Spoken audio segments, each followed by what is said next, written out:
Thanks for watching, everybody. Don't forget to like, comment, and subscribe to the Wrestling Chatter. Today, we're talking to Scotty Riggs, going on from his early days as Scott Studd to his WCW days as Scotty Riggs, and even his ECW days as Scotty Anton. We even talk about his recent amazing and uplifting transformation with the help of guys like Diamond Dallas Page and Buff Bagwell.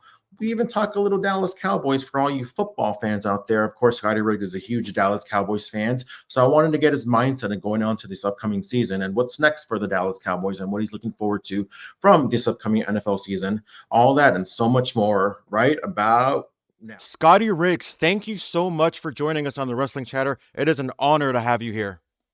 George, it's fun to be here, and even to the backstage guys. We'll see you back there, brother. Thank you. Shout out to Steve in the booth, but I gotta ask. I usually like to open up with kind of an icebreaker. But one thing I noticed, and we'll get into the resurrection and everything on your, on the research that I was doing. Everything that I saw that you were wearing had Cowboys, so I can only assume you're a big Dallas Cowboys fan. So I'm gonna cut right into it because I got a friend, James, who's a huge, ginormous Cowboys fan as well. And I gotta tell you, and hate to kind of start it with kind of a somber mood.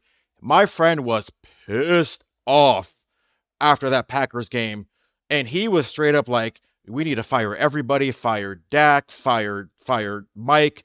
Fire Dan Quinn." I know Dan Quinn went somewhere else now. What was your reaction? Like, what do you think should be next for the Cowboys, or what was your reaction after that game against the Packers in the playoffs? Well, I mean, I definitely was not a happy camper for the Cowboys to lose, especially bad as they did. That was the only home game they lost all last season, the one playoff game, you know what I'm saying? So it's like, I wasn't legit angry where I was pitching a fit going bonkers. Yeah, that does caught that. It did. But you know what I'm saying? I was not losing my mind. I'm not Skip Bayless. I'm not these guys who, Skip is the worst to be a Cowboys fan. I hate Skip Bayless, but that's besides the point. Yeah, he's gotten where he's so irritated. I mean, yes, we have a great history. We just haven't had any moments. You know, we have 5 Super Bowl trophies. I always say, yeah, we got a great history, but we haven't had any moments in a long time. And that sucks. But that doesn't mean I don't love my team any less. It don't mean I'm going to be a bandwagon, jump on somebody else. I'm going to, I got my ink. So my boys, they need to win me a championship pretty soon. Is the way I view it. And I love Dak. He's been great for us as a quarterback. Yes, he needs to come over the hump in the playoffs. That would be wonderful. But the thing is, that's also coaching. If he can have a 12-5 record with 36, I think it was 36 touchdowns, 9 interceptions.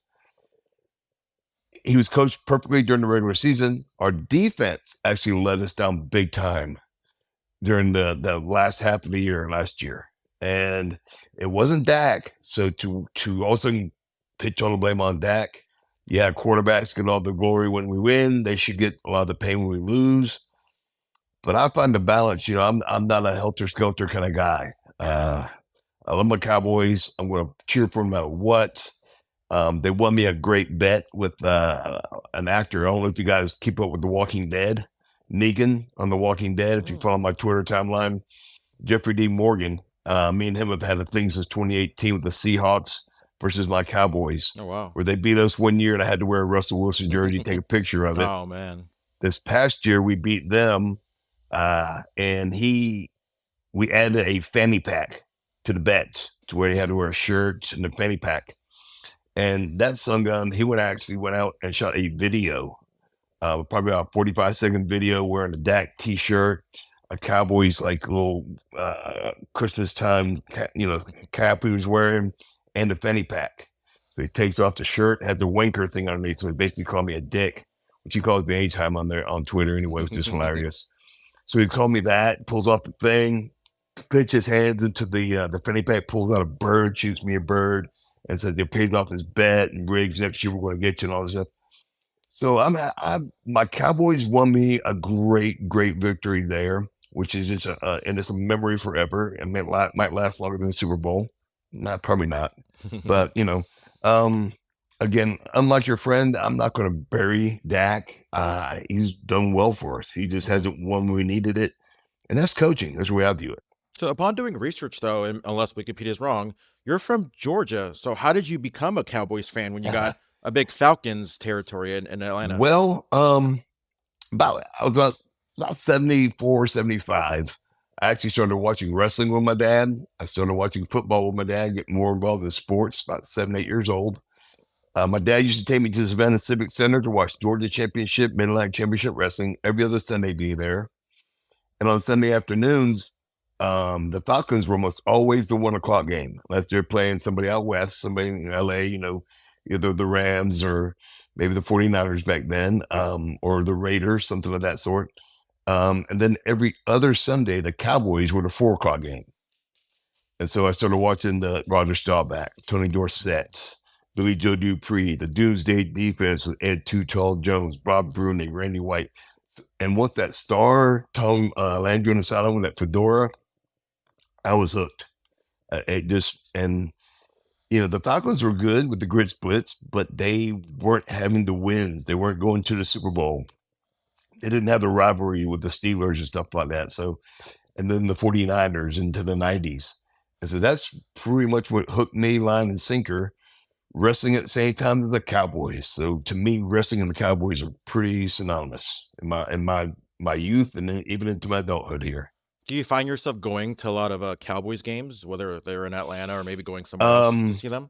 I haven't really had a chance. The last time I really had a chance, maybe to see when they played Jacksonville. I'm kind of glad we didn't go. I didn't go to that game because it would have been a horrible ride home when we lost in overtime to them. But it's like going, But it would have almost been cool last year the way if Philly had actually won the division and we had been the wild card team, we would have come to Atlanta to play the game.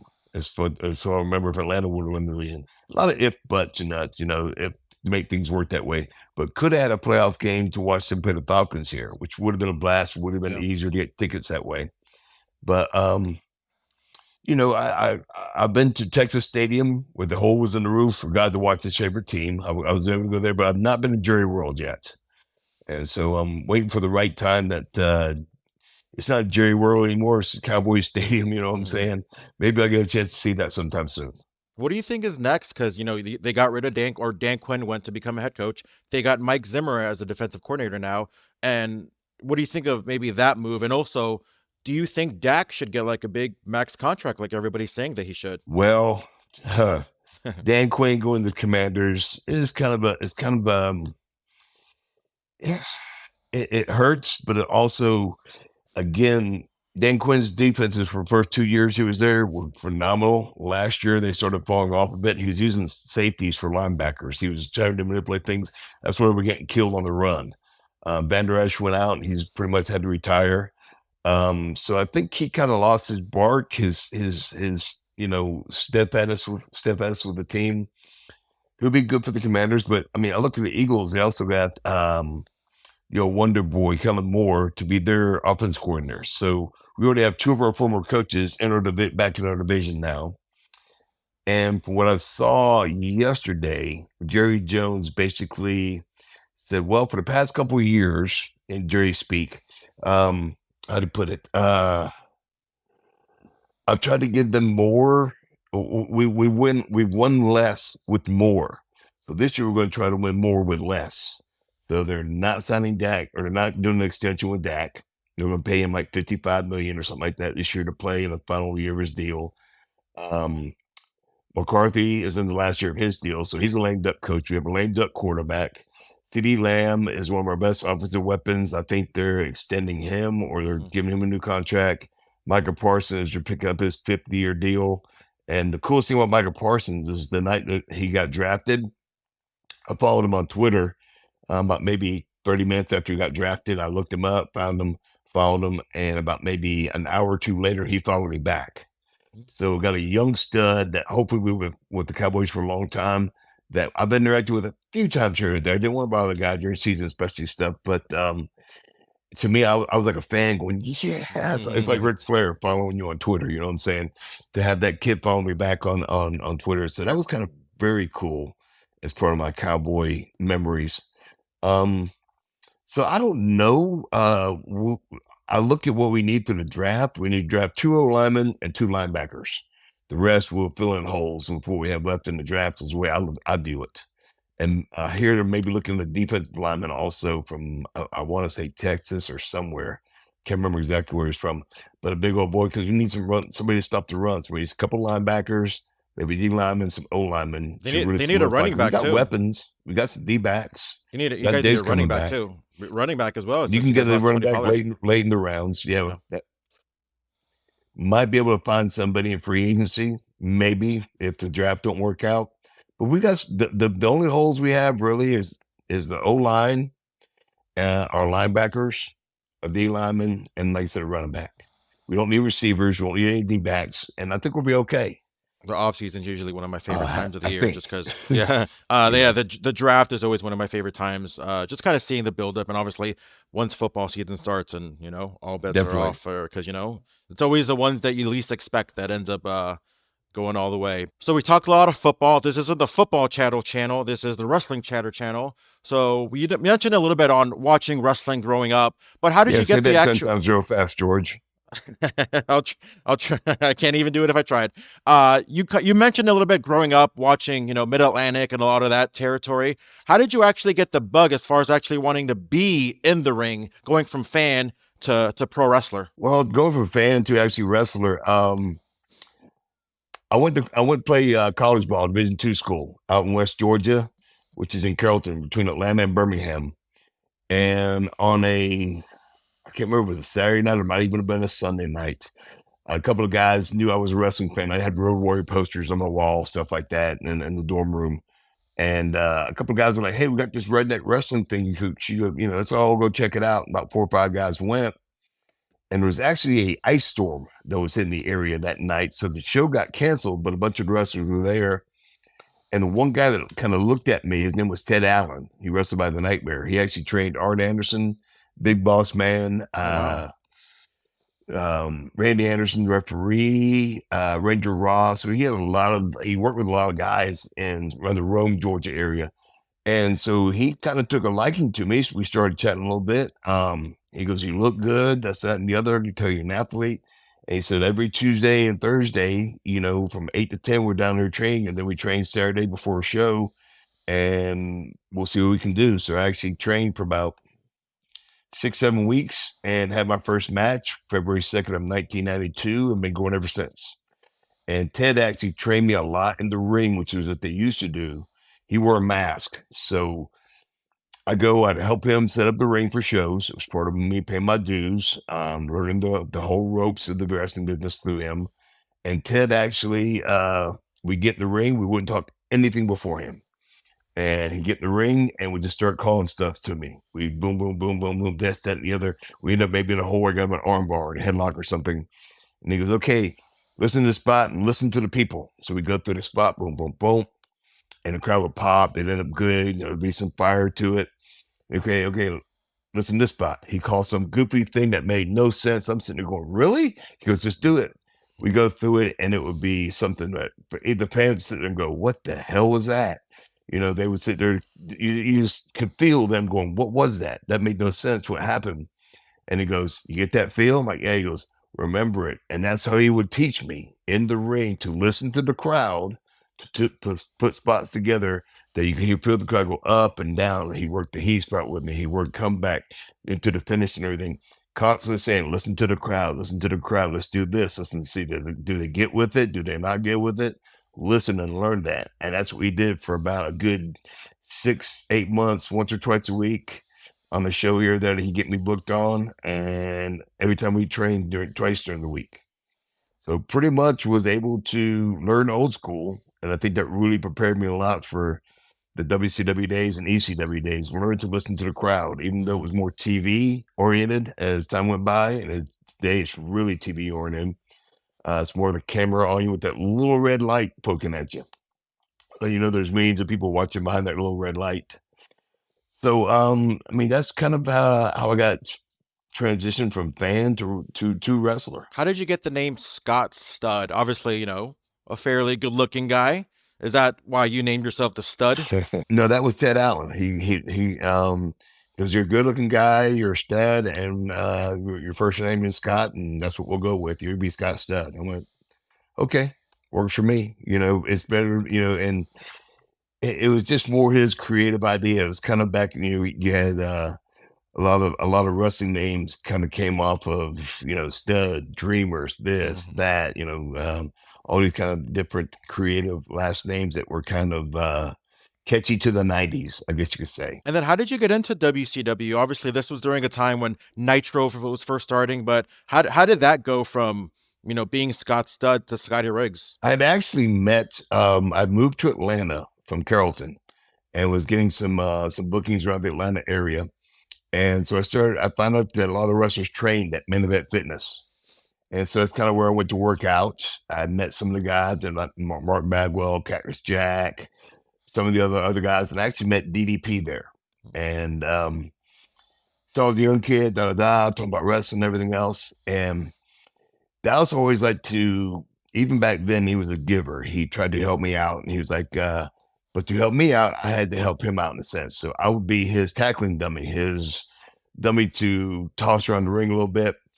And so we actually started putting a match together to kind of showcase some moves he can do and that he could use in the ring, and went down to the power plant back then. It was around 94-ish, maybe late 93, early 94. And we put on a match that we had put together for Jody Hamilton.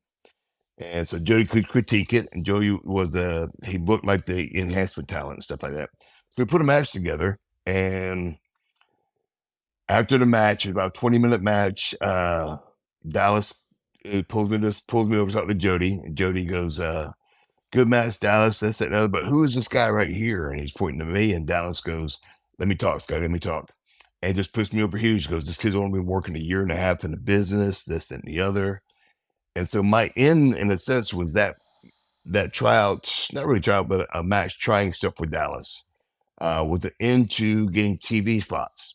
And Jody knew I could work. He could see I could do stuff. So he actually put me in matches with like Steve Regal, Stunning Steve Austin, way before he was Stone Cold. And one of the best matches I ever had was with Steve Austin. He was with Colonel Parker. They just split up the Hollywood Blondes. So we had like an 8-minute match at center stage, which is a long match to have for a TV match. And he made me look like a 10-year veteran. And I just, again, caught eyes. People could see I could work. They put me in matches with guys that just didn't beat somebody up, were competitive. And it just got me a good reputation with guys in the back. And I could go out there, make them look good, make them look competitive, have fun with it. And things kept rolling that way. And the biggest thing that got me prepared for anything with WCW was Arn Anderson. About late 94, pulled me aside and said, hey, Eric Bischoff is getting ready to take over the company, and you need to get out of here. You need to go learn your craft. You're a good looking kid. You got talent. You got a great attitude. You listen. You don't talk too much. If given ideas, you try to expand on those, and you always ask for advice. You're always wanting to learn. He goes, so you need to get out of here. And that was probably September, October of 94. And right around that time of Thanksgiving show down in South Georgia for a guy named Ben Masters, Jerry Lawler was on the show. I traveled down with Jake Roberts. I gave him Jake a ride. And Jake told Lawler to watch my match. And as Lawler was watching my match with a guy named Gorgeous George, Robbie Eagle, blonde-haired guy, was a maestro in WCW at a point in time. Lawler pulls me aside after the show and goes, hey, kid, would you want to come to Memphis and wrestle? I said, yeah. And that was the USWA. It was one of the last remaining territories around. Yeah, sure. He goes, I can't promise you anything but $40 a day. But you'll get experience and exposure because you'll wrestle Monday through Saturday, twice on Saturday with TV. It was Memphis Monday, Louisville, Kentucky Tuesday, Evansville, Indiana Wednesday, Thursday, Friday were spot towns. Could have been anywhere between Mississippi to Arkansas to Alabama, back in Tennessee somewhere, Kentucky. And then Saturday morning, Memphis TV, Channel 5 from, I think, 9:30 to 11 o'clock, and then Nashville Saturday night. And so that was my schedule for the next 8 months, pretty much. And that right there, wrestling 6 nights a week, twice on Saturday, just prepared me for anything and anything that could come up with anything else in my wrestling career. Wow, talk about learning on the job. It was there are very few places you could actually do that. I mean, WCW actually, after a few months that I was there, started sending some of their power plant training guys. 3 or 4 of them started coming to the territory because they had developed a little working relationship, I guess, with Lawler somehow, and where they would put talent to work for 3 weeks at a time, and the guys hated it because they didn't want to be on the road for $40. Because Lawler said, I'm only paying them $40, and honestly, I don't think I should pay them at all because they're already being paid by you guys. So all those guys didn't want to come work for just a couple $100. They wanted to get paid like they were getting paid to just be at home and train with WCW. And Lawler was like, I'm not doing that. But these guys want to learn. You got to learn the business the way you're supposed to learn the business, not be pampered that way. Some of them liked it because it made them better. Some of them didn't like it because they had to be on the road all week and had to come out of money out of their pockets for, being at home in Atlanta. They had to pay rent and everything else there, but also had to be on the road. I was very lucky. I could just picked my stuff up, packed up all my gear, packed up some clothes, and boom, was in Memphis overnight, basically. Or actually, I got called January 1st with a January 15th starting date. So within a couple of weeks, I put some stuff in storage and packed what I needed and went. I had that freedom to do it, and so I was kind of lucky to do that. What was the process of I guess you can say the genesis of the American Males, you're teaming with Marcus Alexander Bagwell? Like, was that someone's brainchild? Was there plans, or just put 2 good-looking guys with great bodies just together? This is what the American average male should look like. I don't know if there was nothing average American male would look like with me, Marcus and myself. I know that we had, there's a guy named Kemper Rogers who was part of the production crew with WCW. And as goofy as this will sound, Kemper reached out to me when I was in Memphis. He wanted to do a music video. He was trying to build his portfolio of doing videos and vignettes and stuff like MTV videos and stuff like that for the time. And he reached out to me to do a video with Marcus, who I kind of knew but didn't really know well at the time. We knew each other from Center Stage and a few TV tapings, but didn't really like hang out as buddies or anything. And a girl named Heather, and we did a video for a group, Aha. It was Lay With Me or something like that. I can't remember the exact name, but it aired on MTV Buzz Clips, which is like an after hours, like from midnight to 4 a.m. type time slot for those videos. And when he was actually editing it, producing it, putting it together as a finished product, Jimmy Hart walked in, and the Patriot had just left, so Marcus didn't have a partner. They tried to do something with Marcus and Alex Wright, which didn't work because Alex was a great singles wrestler, Mark was a great tag team guy, but sometimes those two don't mesh. And Jimmy Hart, God bless Jimmy Hart, who has a great mind for putting wrestlers together. He was around with the Fabulous Ones, the Fantastics, the Rock World Express, those teams back in the 80s. And he's looked at me, Marcus, and just saw this amazing 2 young guys, good look, just look good together in that video. So he said, let's get this guy in here to be Marcus's partner, see what we can do. He knew I was in Memphis, so Jimmy knew how to get in contact with me. And like I said, we were in Louisville, Indiana every Tuesday night. And we leave from there to like maybe Tuesday afternoon. We have to go to Evansville. And we always stayed at the Days Inn. And so the phone rings in my room. I'm thinking it's either Brian Christopher, somebody I was traveling with at the time, called me and said, hey, get ready to go. And it was Janie Engel, who was the head secretary from WCW. And she's like, I need to put you on the phone with Kevin Sullivan right now. And, Taskmaster, Kevin Sullivan. Hey, kid. We've got an idea of putting you together with Bagwell. I'm going to give you a call next week and let you know what's going on. I'm like going, okay. So my mind is sort of churning a little bit here. What's going on with this? What's going on with that? What could happen here? What could happen there? And every week for the next 2-3 weeks, that Wednesday after about 11:30, 12 o'clock, phone would ring. It'd be Jay Eagle. Here's Kevin. Hey, here's Kevin. Then finally the last week was, hey, Scotty, just to let you know, we are bringing you in next Monday, and within I think it was 4 days. We want you to come down to Orlando. We want you to come to Atlanta first, meet up with Marcus this weekend, put some stuff together. We're going to give you a 90-day trial to be Marcus's partner. And we're going to do it through start in Orlando and see what happens. I said, okay, what can you get me on at least some type of guaranteed money, something. So I'm coming from Memphis. I got no money. I'm starving. Coming to the company there, can you at least get me some type of money coming in every week? They came back with an offer. Yeah, we can get you this.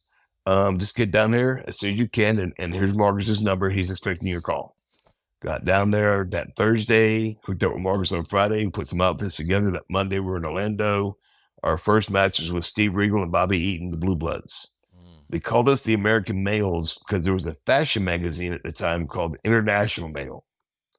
And Marcus, I either subscribed to it or something. I had some ideas and I pitched it to Jimmy a little bit, but they couldn't use International Male because that was an already trademarked name. I had that thing. That's when the American Males kind of came into Jimmy's head. And he wrote our music that week, the whole 9 yards, that da-na-na-na-na, that yow, and how it led into it. I can still remember me and Marcus were listening to it. We were listening to it, and Jimmy's like, he's bobbing like this, he's going like that. We're like, going, okay, this is cool. And we turned around, and within, also we hear American Males, and that Devo. And Jimmy goes, dude, listen, that's got a Devo beat to it. And Jimmy's all into it. Me and Marcus do this. We're staring at each other when that Devo hits, we're like, oh my God. And then all of a sudden, when you see him come, and that bass voice pops in, and we went, we can work with that. And it was cheesy all get out, which was a blast, which was fun with it. And we kind of embraced it and said, it ain't easy. Anytime you see us doing those forum things, we're like, it ain't easy being cheesy. And we made it that with our little mantra, and we went out there and made it work and got it over. The song 30 years ago now, since that time, almost 30 years. And that song is still kicking. Crazy. You know what I'm saying? That song is still resounding in people's ears. You hear it once and it's a wormhole. It stays in their mind for days.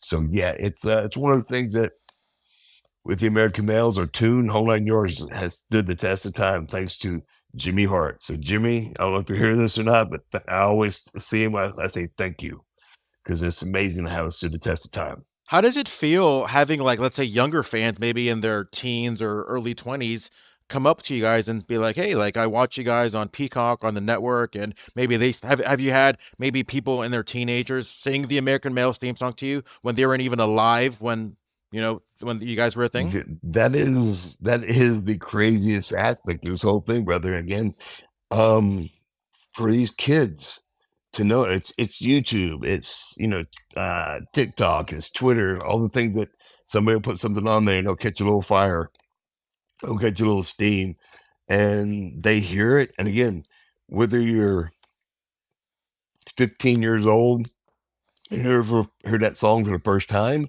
or you're 50 years old and you've heard it 1,000 times, it stays with you. It's in your ear. You can't get it out of your head. So the minute they hear it, they either love it, they hate it, but they can't forget it.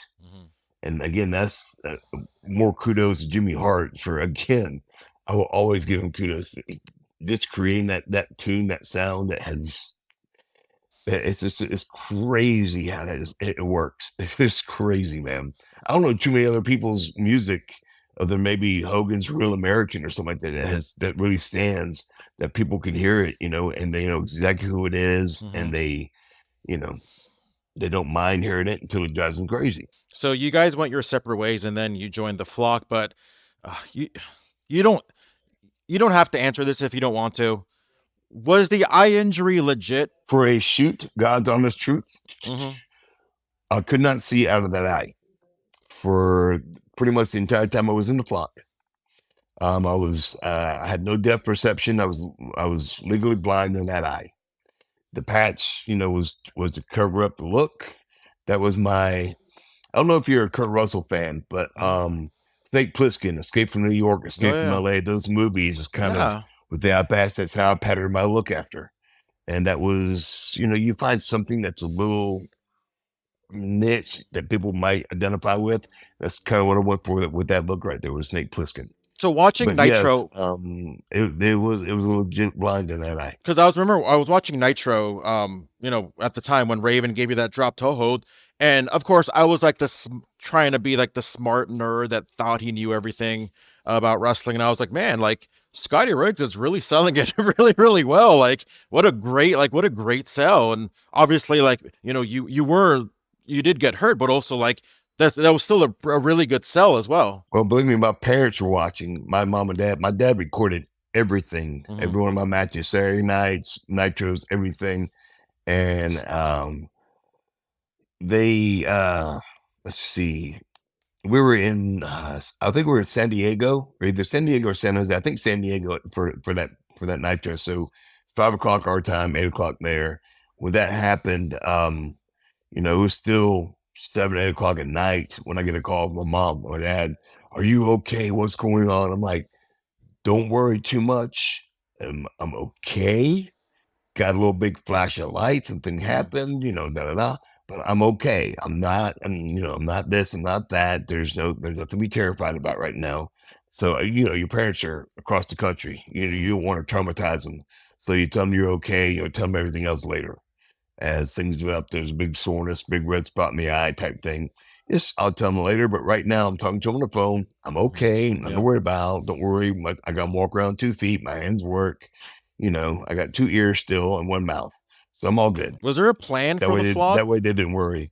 Was there a plan for Um, the flock, or like was it just kind of give you guys something to do? Because obviously it was you, Ron Reese, Sick Boy, Lodi, Billy Kidman. Like it was just kind of a bunch of Perry misfits. But Saturn, Perry Kidman, Saturn, yeah. Ed Hammer. Was there like more plans for you guys? Like was it just hey, let's just kind of have you out there in the crowd every week and kind of keep you guys on It, TV? it's really, yeah, I mean, it's really weird. Raven always created a flock around them where there's a couple guys, and it ended up being more guys because, like, even Horace Hogan joined the Hmm. group, and that was something of the favor that Hulk asked. He was Hulk's nephew. Let's get him involved in something that's going on.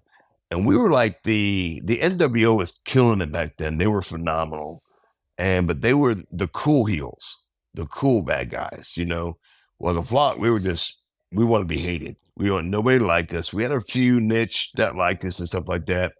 And to give you a quick story, the night me and Perry Saturn wrestled Mongo and Chris Benoit on Nitro. I think it was the night Goldberg beat Hogan. I can't remember, but we were at the Georgia Dome.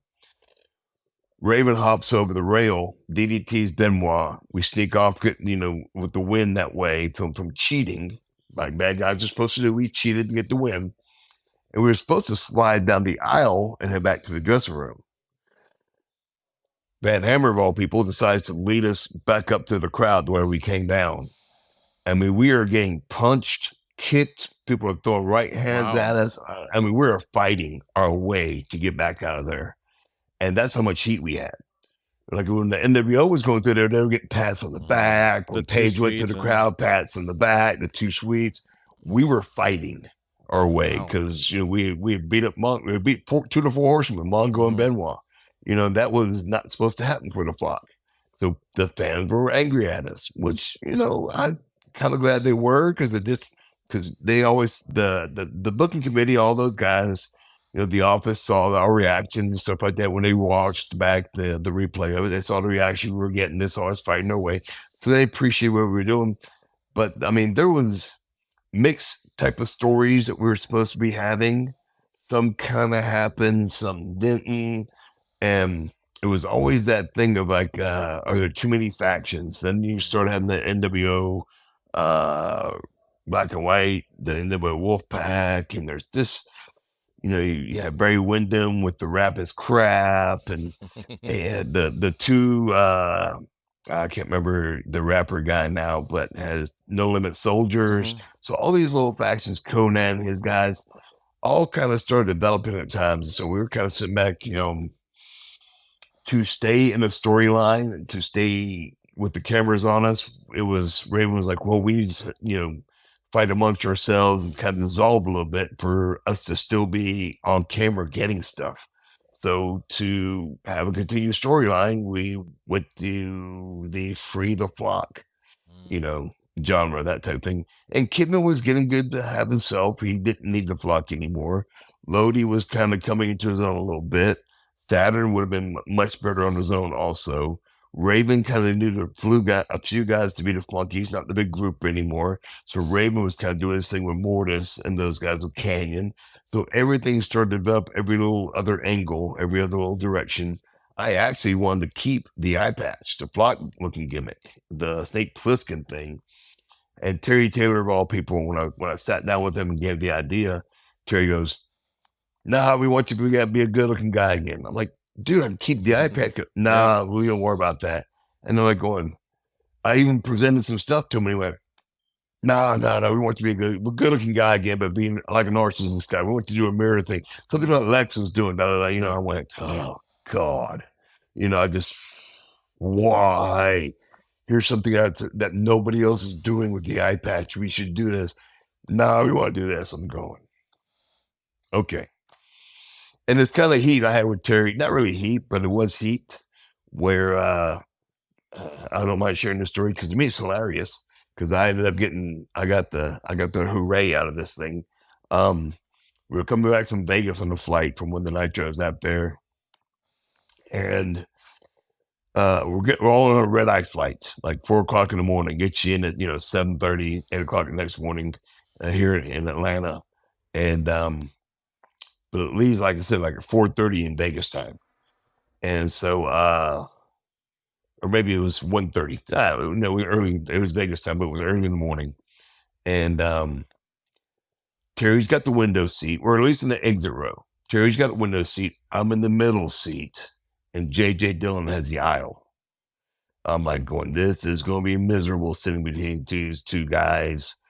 And about that time, the stewardess walks up and goes, "Mr. Riggs, you've been upgraded to first class. Would you mind grabbing your stuff and coming up to the front with me?" And Terry, his eyes just get huge and whoa, man. And he starts screaming at the stewardess, "I'm a higher status than Delta and this and this.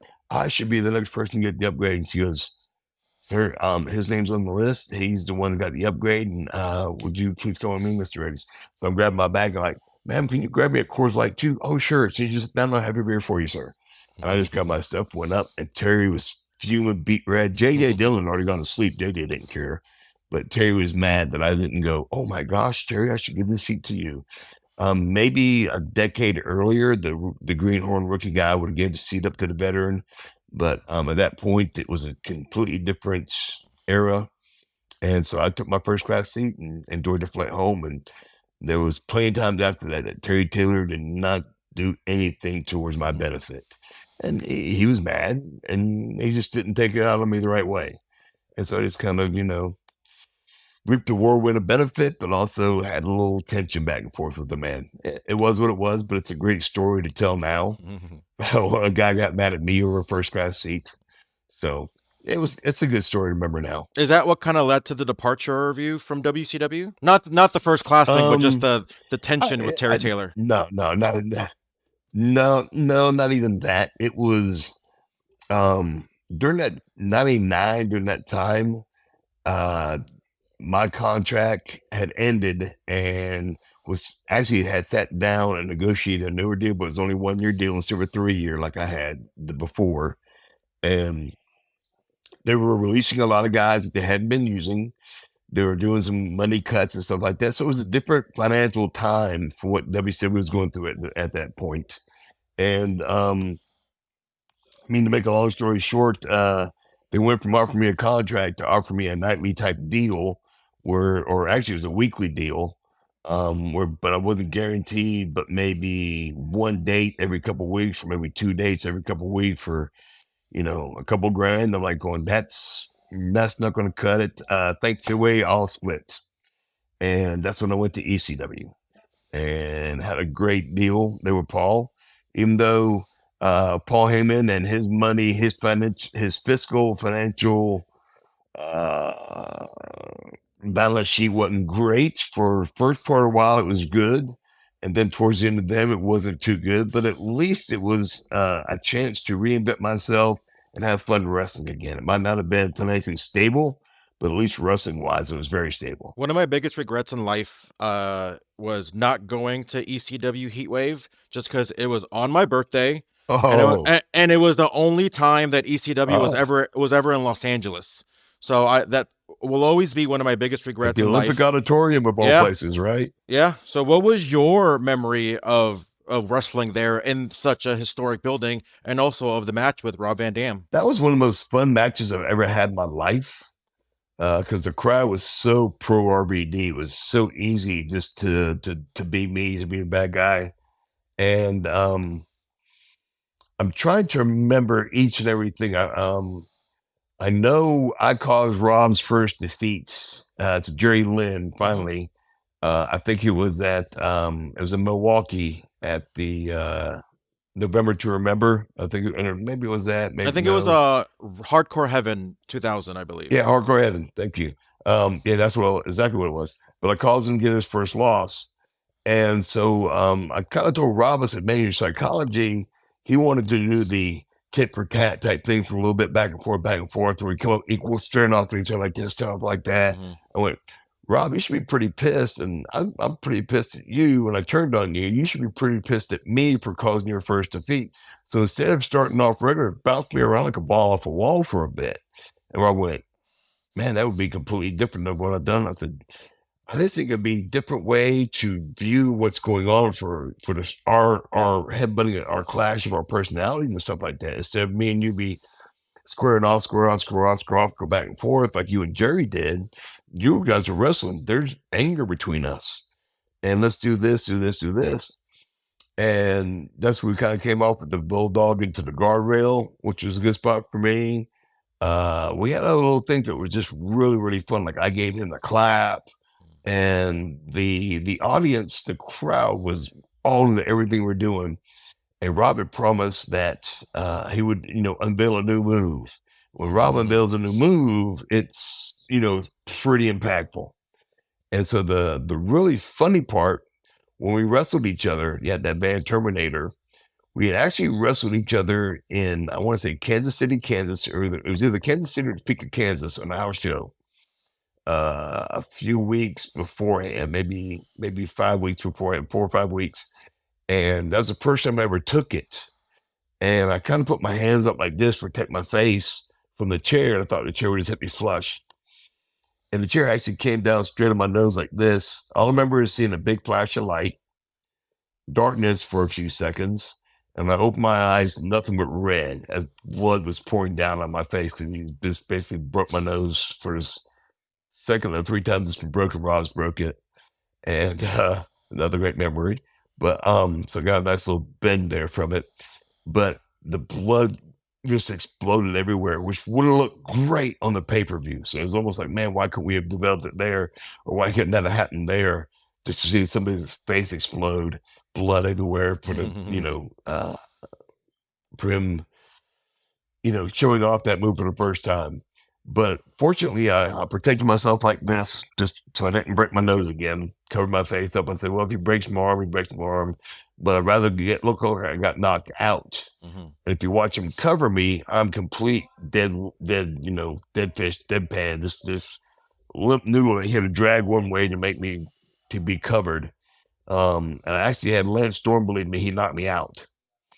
And I was like, dude, man, that was uncool that he knocked you out like that. I'm like, well, it is what it is.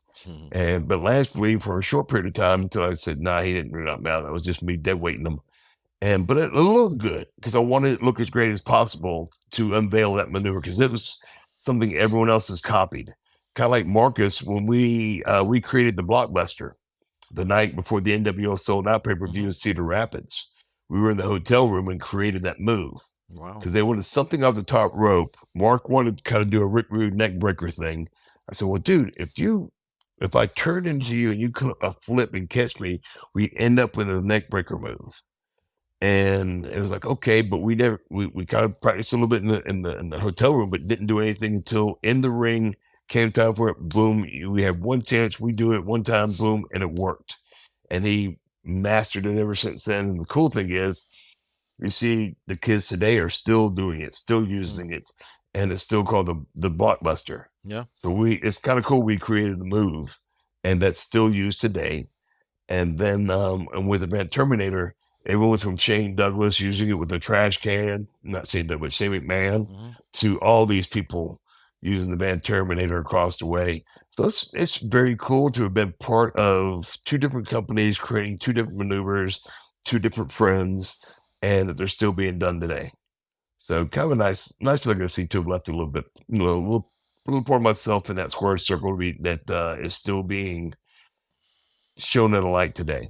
Yeah, I mean, and nobody did it better than Rob Van Dam either. So it's kind of, and especially with like the camera Very angle, it was true. so cool. Like it went literally like across this whole screen, which is, yeah, I can't say enough. Again, one of my biggest regrets. But have you ever had any talks with WWE, maybe like in 2001 after WCW and ECW closed out? We had a few conversations. We'd had a few conversations thing, and the biggest thing Jim Ross had kind of told me then, he goes, "Well, we don't know who Scotty Riggs is, and maybe once you kind of define who that character is, or you find out who he is, we might want to give you a better look down the line."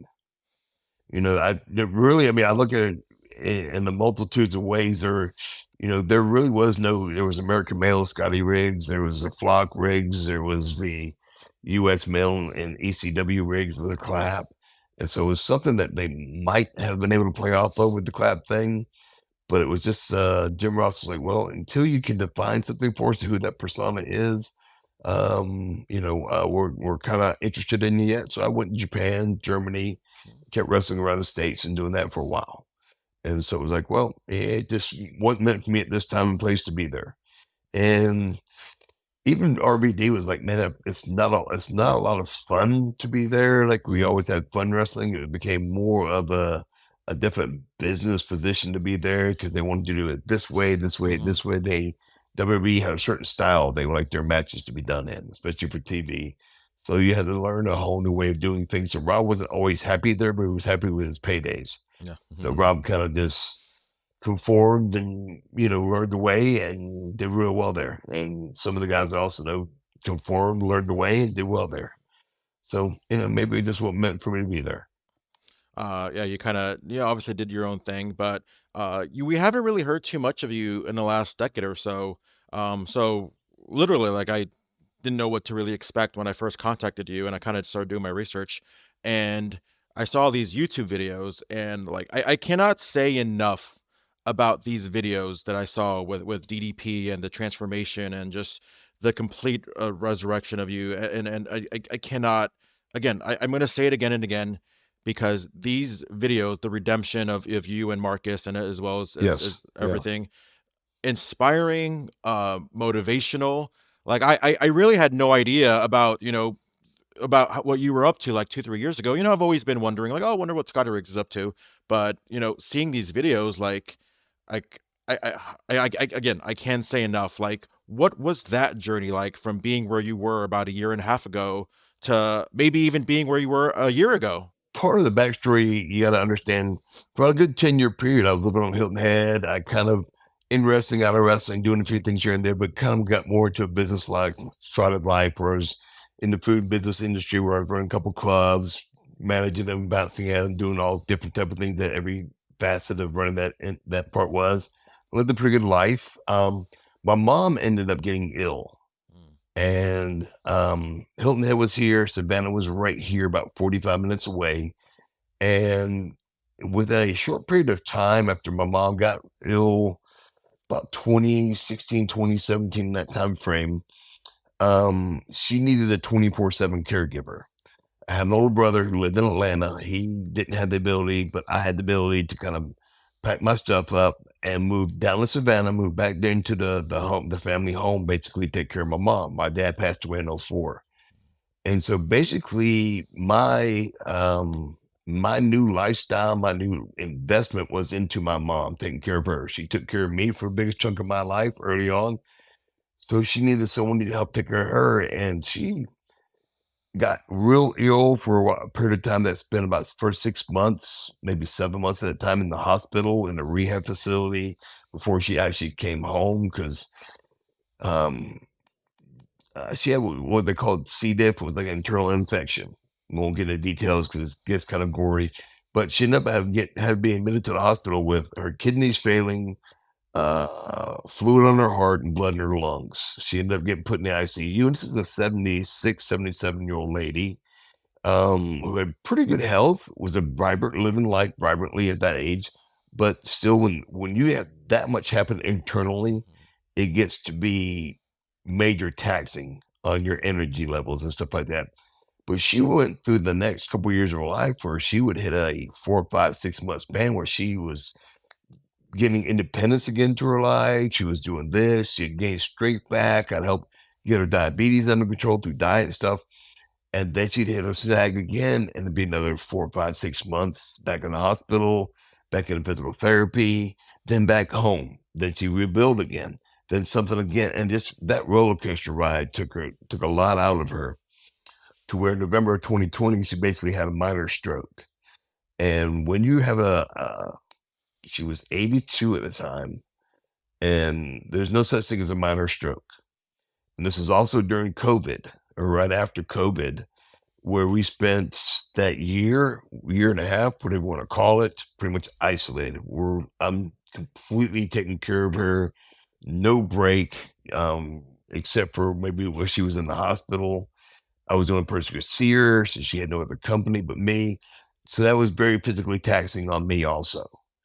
And when she passed away after the stroke, December 17th of 2020, I pretty much, I had not been able to work out for the longest time. I had not been able to do anything.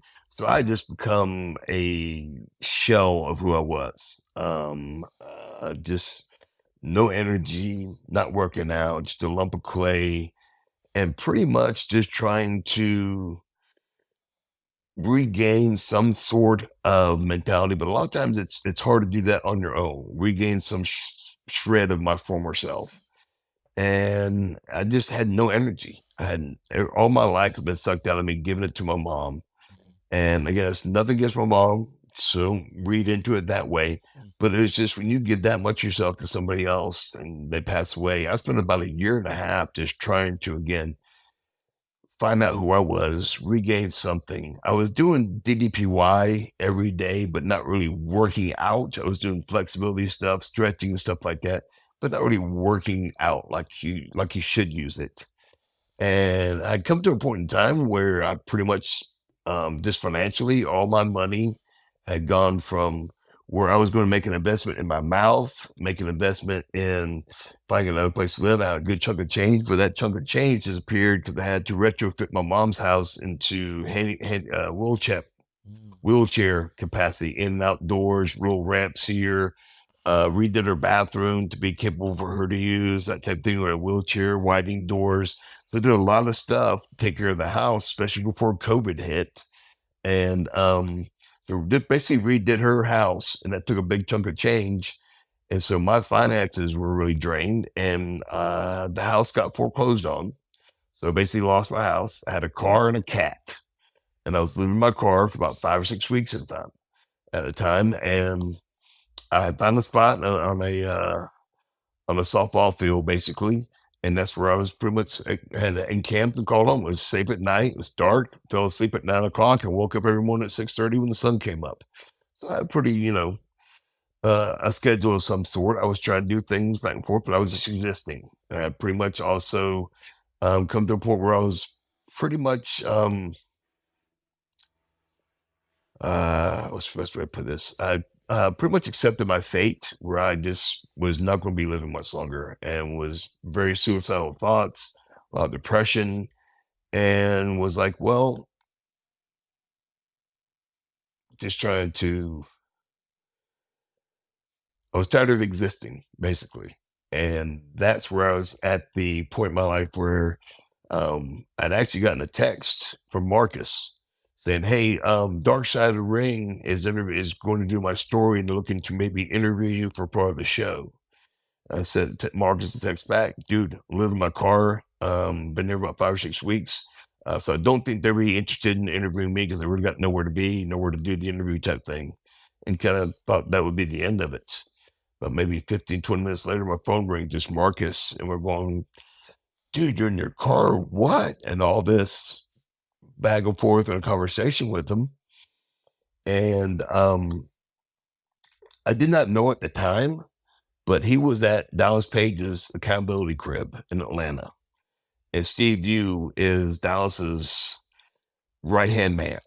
Everyone that I've ever talked to that I've met along the way over the past year or so, like a Steve Austin, some of the other guys, they all talk about Dallas as Steve Yu. They all want to have a Steve Yu, a guy who is a creative thinker, a problem-solving thinker, a businessman thinker. His mind just works very, very in-depth wise. And so they have done the Jake story. They've done Scott Hall, Butterbean, a couple other situations that they worked with Marcus and other people on the way. So they were good at telling the story of what's going on with somebody. So Steve was like, let's record this phone call. And again, I didn't know the phone call was being recorded. And it's that phone call that when you see Marcus, talking to me, and I'm very much nonchalant. Again, I kind of accepted my fate in life at the point where Marcus is like, you live in your car? I'm like, yeah, no big deal. I'm sleeping in my car, been here 5-6 weeks, this, that, and the other, and got really emotional about, possibility to take my own life and everything that was going on.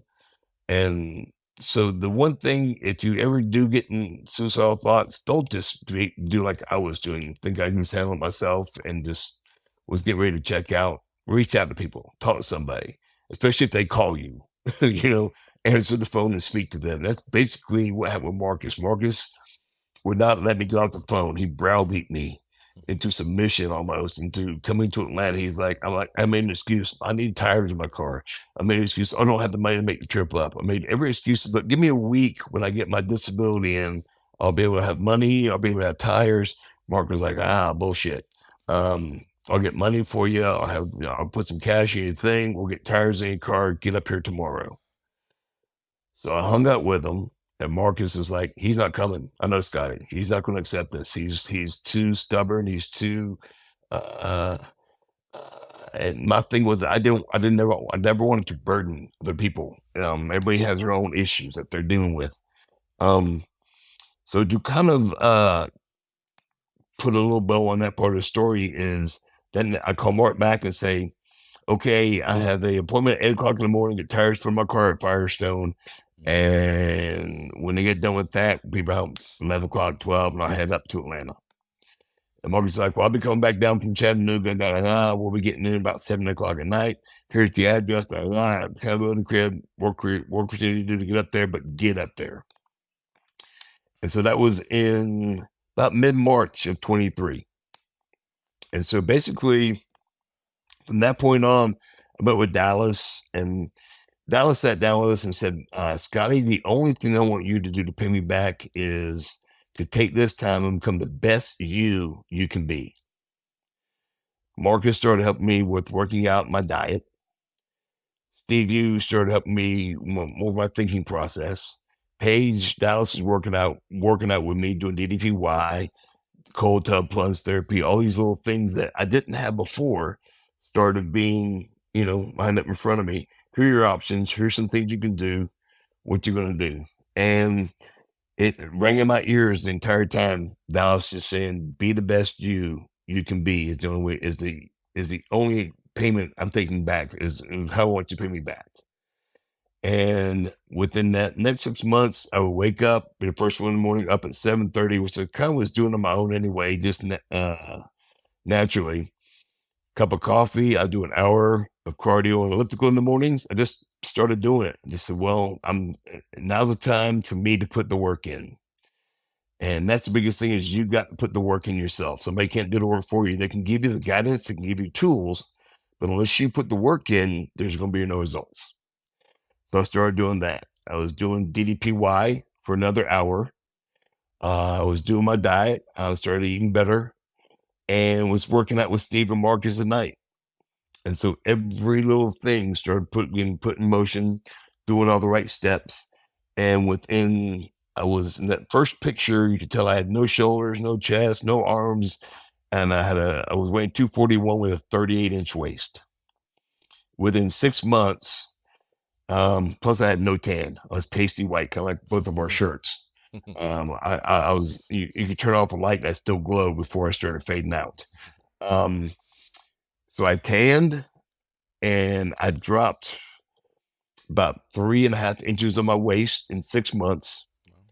And again, my flexibility is better from just doing DDPY to actually doing DDPY workouts, doing the workouts. And again, everything kind of, that was those first two where I still had the beard. That's 6 months later. That's like the middle picture, the before 6 months, and the final picture without me shaved. That's 9 months. There I am. That's probably about 3 weeks, maybe 4 weeks ago, with a 34, a little over 34-inch waist, and I got my smile back in that time frame. Also between that bearded picture and that picture, where with Nuvia, they pretty much gave me a $50,000 smile for putting the work in. They saw that the transition in my life, how everything had changed, and the only thing was lacking was the smile and the confidence that a smile gives you. The confidence being able to walk up and tell my story like I'm kind of telling you guys, where there is a life-changing event where I went from being in the middle of darkness to where there's a light switch on, there's a fire in my eyes again. To be able to tell that, that was the one key thing that was lacking. And Dallas knew that, Steve knew that, Marcus knew that. So everything kind of came into place with that happening. And now it's like I definitely have a new purpose in my life. I'm trying to find where the passion, that purpose is directing me towards, whether it's somewhere maybe back in wrestling with AEW or WWE, who never knows, it could be. And those things I was very blessed to go do Sting's last match, where I got invited by AEW to go up there and do that with Arn Anderson, DDP, Nikita Koloff, Magnum TA were there, Sting's whole family, everything. A lot of those guys were there. I know it kind of stuck out as the sore thumb sitting behind the booth with Magnum TA, Nikita, and me. Okay, what's Riggs doing here? But I mean, it was we didn't like widely broadcast that I had been really good friends, blessed to travel with Sting and Lex and Marcus when I was tagging with him for about 4 or 5 years in WCW. We spent almost every day of the week together on the road. So I've developed a great friendship, a great blessing to have Steve, Stinger in my life. And every couple of weeks, we always a text message, a prayer for each other, something, some sort of conversation of some sort. And so to be invited to that, the first time I saw Stinger, I leaned over to him and I said, yeah, there's that guy, handsome devil. I looked up at Stinger and he was on the stage. I was at the bottom of the floor by the ramp. He was at the stage. I looked at him and said, hey, what's up, pal? How the moving parts going, pal?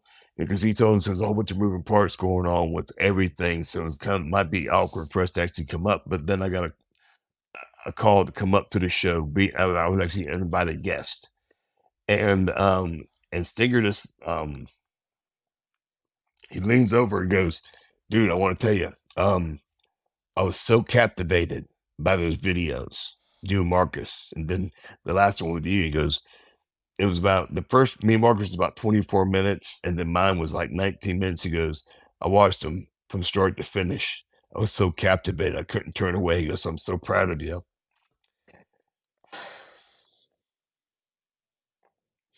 It's just amazing when the guy you love tells you he loves you back, and how I was proud how I transitioned myself, how I had come from such a dark spot to where there's light in my eyes and life again.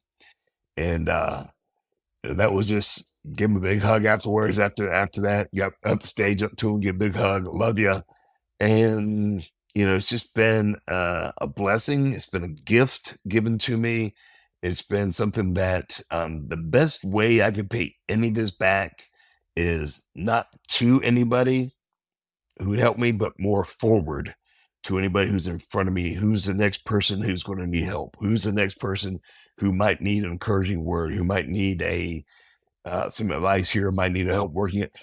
That's where my focus has to be. Not on what's behind me anymore, but how can I pay this forward to the next person who might be in the boat I'm in a year ago? Who could be that next person that needs that help?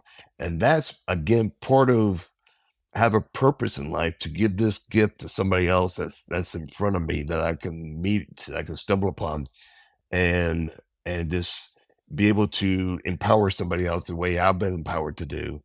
And that's kind of, again, whether it could be through DDPY, whether it could be through a transformation type coach, whether it could be through personal training, somewhere I'm going to find that passion that is really going to captivate me and draw every ounce of me to invest in and be able to hopefully invest in the next person in front of me. I mean, I truly want to thank you for telling your story. Like I said, inspiring, motivating.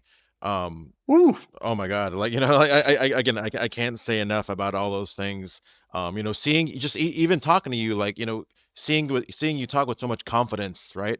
Like confidence that maybe I didn't really see in the beginning of the YouTube videos. Just, wow, like your journey, like you said, it's so, you don't know who may be watching, you don't know who may be listening, you don't know if you see somebody on the street that maybe says like, oh, there's Scotty Riggs, like look how great he looks now. Like I can do that too. So yeah, just wow. Thank you for sharing your journey. One of the coolest things that, like when I grew up playing football and involved in sports, everything was heavy weights. A lot of, we built our bodies up through lifting heavy, through working out hard and stuff like that. And one of the tools that was kind of given to me, and I didn't even understand at first, were power cuffs. The little bands you always see in some of our workouts and some of the video clips that show me Marcus working out and me doing stuff on my own. And it's something that Dallas has studied, researched, and there's scientific research to it. Where basically, with those cuffs on, they basically mimic a way to, through lightweight and some intense reps, it makes the body mimic working out Yeah. hard. So I've had a torn rotator cuff in my right shoulder, need surgery, and I'm actually hopefully being able to strengthen everything around it using lightweight, easy reps, and I'm gaining strength and gaining stability in that shoulder and flexibility in that shoulder through lightweight.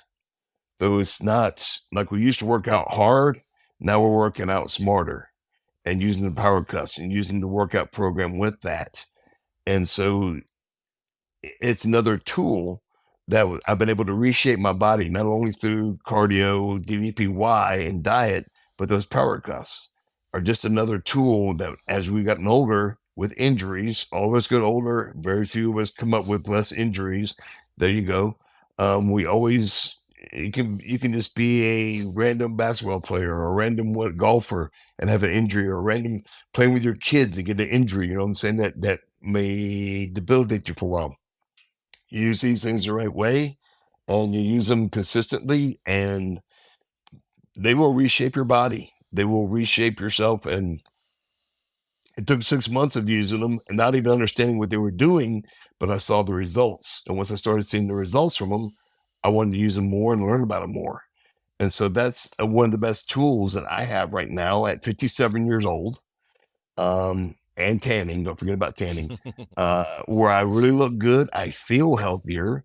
I've got a completely torn rotator cuff that's supposed to have surgery, and I'm hopefully either going to put off the surgery completely or put it off for a lot longer, because everything around that injury has gotten healthier, has gotten stronger, has developed stability, and it's from using those power cuffs.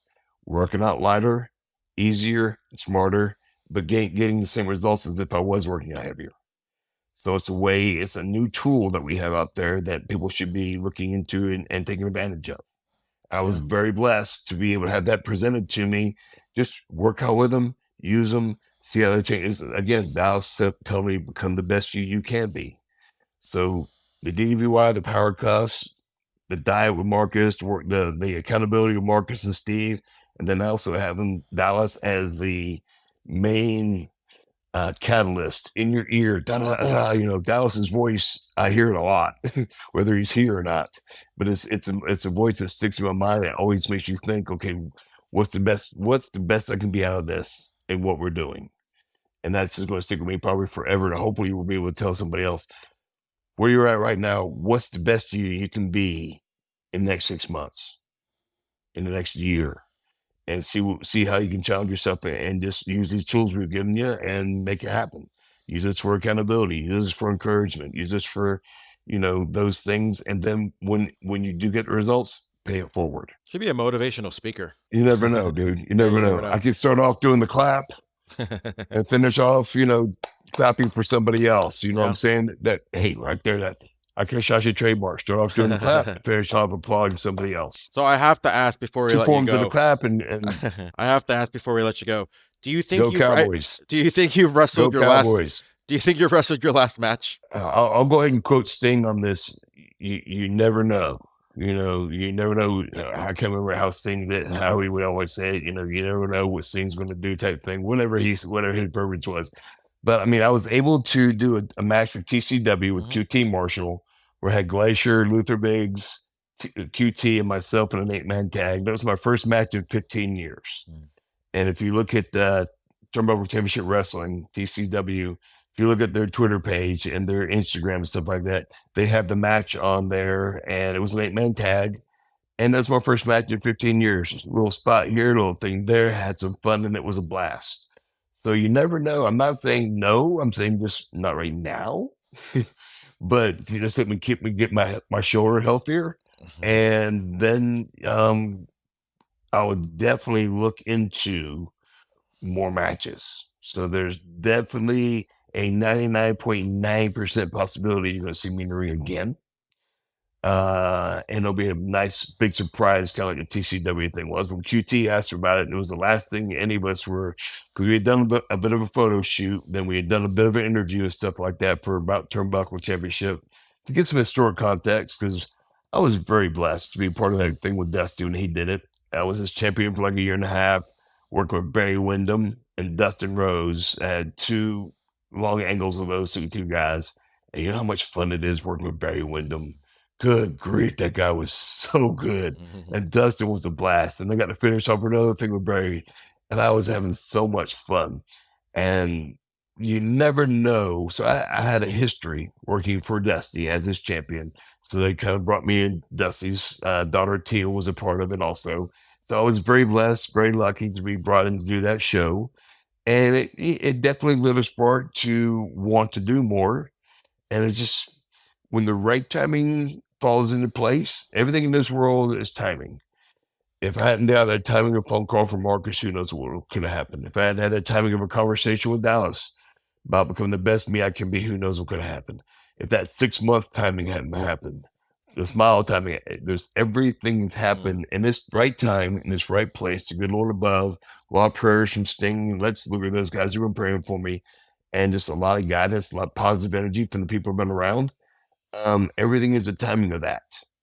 And now my timing, in a sense, is I'm focusing still on me and my growth, but I want to be able to give forward. The people who've helped me, I'll always be there to help them, but my focus has got to be more on what I've been given as a gift to continue to give as a gift to somebody else who doesn't have it. And so, motivational speaker, another match, another 15, 20 matches. The summertime, that always seems to be a good time for independents and stuff like that to book matches and, have things like that happen. Schools are out. VFWs need to be filled for something. High school gyms need to be filled with something. Big venues might need a Legends match. Who knows? Not that I count myself a legend, but you never know. Doors are open. Things will happen. And I just got to be prepared for when somebody calls up and says, "Hey, we got an idea for a match. Are you interested?" Yes, I am. So that's my mindset, is I want to be able to say when somebody says that, and I'm working now, today, when I leave here, we have legs to do tonight. So it's a Wednesday afternoon when we're shooting this podcast. So when you think about it, I have legs to do tonight. I normally don't do legs, but it's been something that's helped catalyst my body to keep going. But I got legs to do tonight. So tonight I'm going to be leaving here to go work out and tan. And for when that phone call does happen and somebody does ask, "Do you want to wrestle?" I can say, yeah. When is it? Yeah, June 5th? Yeah, I'll be ready June 5th. Book it. You know what I'm saying? That's what I'm doing right now to be prepared for when that phone call happens. So, yes, you probably see me if the right person comes up and asks and the right situation presents itself. Definitely take advantage of it and get back to the fans that way.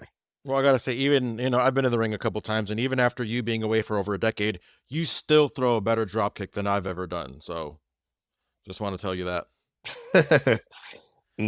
Thank you, Dad, for genetics, for having calves and a little bit of a leaping ability, because that came from my dad. My dad blessed me with calves. So I'm thankful for that. Yeah, I guess my dad didn't bless me with shit. But thank you so much for being here. Thank you for your time. Thank you for the inspiration. You said Thank that you. I didn't. I just kind of heard you. But yeah, thank you. Thank you for everything. Thank you for Hey being man, I here. appreciate it. Thanks for giving me a chance to share and speak and everything else. Of course. Is there anything that you want to plug? Maybe any kind of social media you want to throw out there where people can find you? Don't forget, yeah, you can reach me on or you can see me, Real Scotty Riggs on Twitter, Real Scotty Riggs on Instagram. You can also look to book me through bookscottyriggs@gmail.com for conventions, signings, meet and greets, other future podcasts who hear this, or you can actually look to book the American Males also through Marcus at marcusbuffbagwell@gmail.com also. So you can reach us both through there and look to hook up with us to bring us again to your convention, to your signings as American Males. You can bring us as the males, as Buff, as Riggs, whole 9 yards, a complete package that we'll make sure the fans pop one way or the other.